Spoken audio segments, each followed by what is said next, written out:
Vamos a sumergirnos hoy en uno de los capítulos más oscuros y complejos de la historia de Argentina, la dictadura militar que gobernó desde 1976 hasta 1983.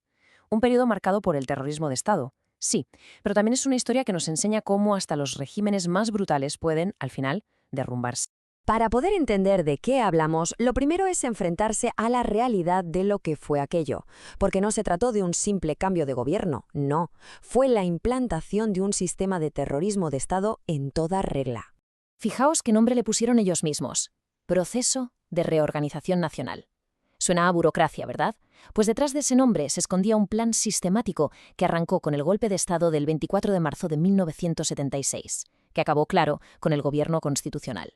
El coste humano fue, simplemente, aterrador. A ver, aunque las cifras exactas siempre están en debate, los organismos de derechos humanos calculan que unas 30.000 personas fueron secuestradas, torturadas y asesinadas. Se convirtieron en lo que hoy conocemos como los desaparecidos. Y esto no eran actos aislados, para nada. La maquinaria del horror era muy sistemática. Se usaron métodos como los infames vuelos de la muerte, que consistían en arrojar a personas vivas al mar desde aviones. Se organizó el robo sistemático de bebés de madres que daban a luz en cautiverio. Y, por supuesto, se desató una represión salvaje contra cualquiera que fuera sospechoso de ser subversivo. Ahora bien, es muy importante entender que lo que pasó en Argentina no fue un caso único. Para nada. Formaba parte de una estrategia mucho más grande, una que se extendía por todo el continente y que estaba totalmente enmarcada en la lógica de la Guerra Fría.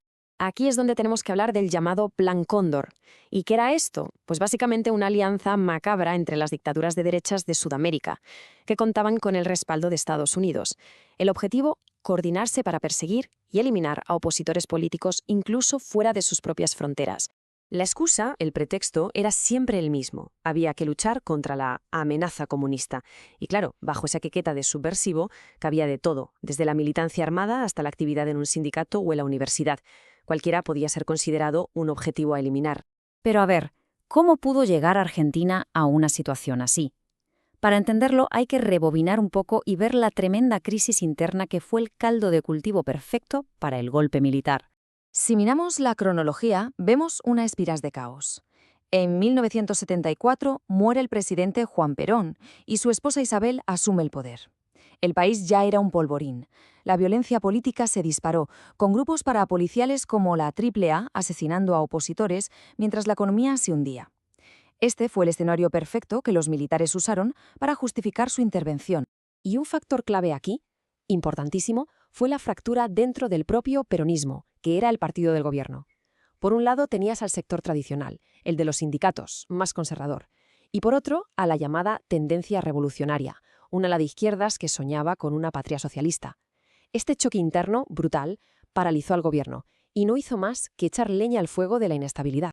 Entonces, llegados a este punto, la pregunta es: ¿cómo se desmoronó un régimen que parecía tener todo el poder? Pues, como suele pasar, el principio del fin fue un error de cálculo garrafal que nadie vio venir.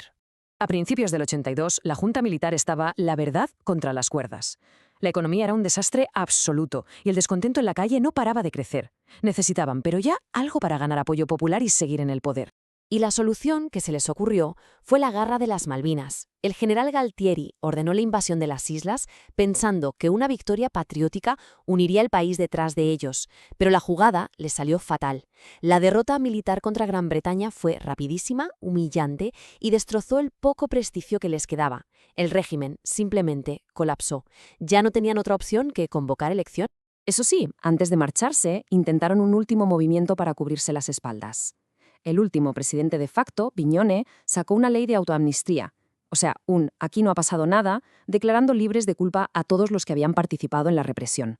Un intento desesperado, vamos, por garantizarse la impunidad. La dictadura se acabó, sí, pero sus consecuencias han dejado una marca profundísima en la sociedad argentina que llega hasta hoy. El legado es complejo y muy doloroso. Si hablamos de economía, el legado fue catastrófico. La política económica de la dictadura básicamente multiplicó la deuda externa del país por 5 en solo 4 años. Pasaron de unos 8.000 millones de dólares a más de 40.000 millones.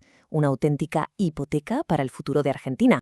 Pero las cicatrices van mucho más allá del dinero. Hablamos de miles de familias rotas para siempre, de una industria nacional desmantelada, de un sistema político que cambió por completo.